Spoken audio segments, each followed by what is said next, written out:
So the problem we're addressing here is the collision between a soccer ball and a human head. We have the case before the ball hits, while it's in contact, and after it has left contact. So if we do a free body diagram of the head, we see that there's this force of gravity, the normal force, the force of the neck, and the force of the ball.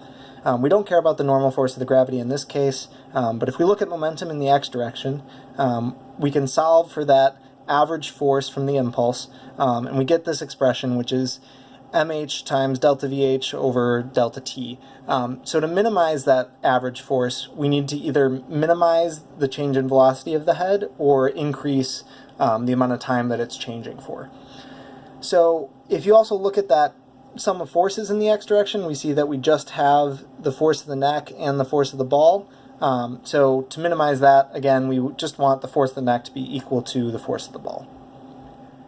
In the collision, if we look back at this equation, these drawings, we can solve for VH2 minus VH1, again, that change in velocity, and we get this expression here, and then we put this back into this equation for F average. And when we do that, we can also solve for the acceleration of the head, because that's what we actually care about in the end, because that's what can cause damage. And in this expression, we have 1 over the mass of the head times the change in time. So if we increase the mass of the head, then we can decrease the overall acceleration.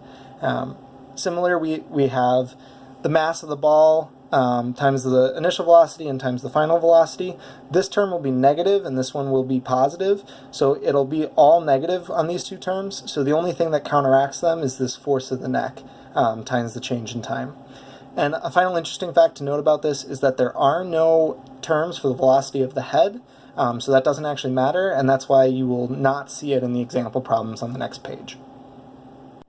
So now that we have this acceleration of the head, we can apply it to 3 different cases. So the first case is an unexpected collision, so no force from the neck applied.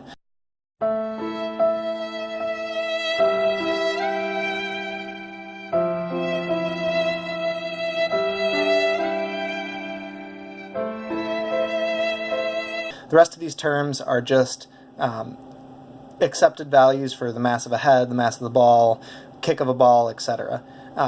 So if we look at that first acceleration, it comes out to negative 3.5 times the force of gravity, which is a pretty significant amount and could do some serious damage to your head. If we look at case 2, where the force is intentionally applied, so actively heading the ball,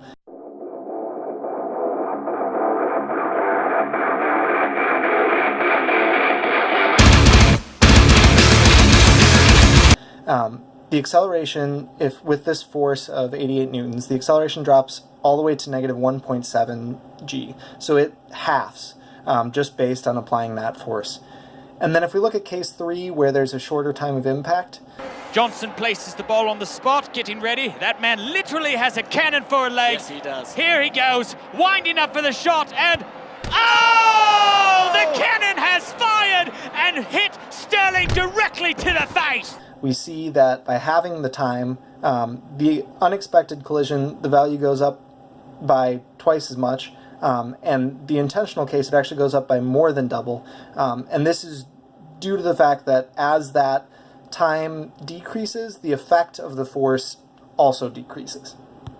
So my little brother Charlie is on the soccer team in high school, and after a practice where they were doing a drill with repeatedly heading the ball, he suffered such a bad concussion that he was actually out of school for an entire month. So the reason we wanted to do this analysis was to see there's this debate over whether you need to move your head into the ball or stand still when it hits you, and kind of see what's going on with this collision.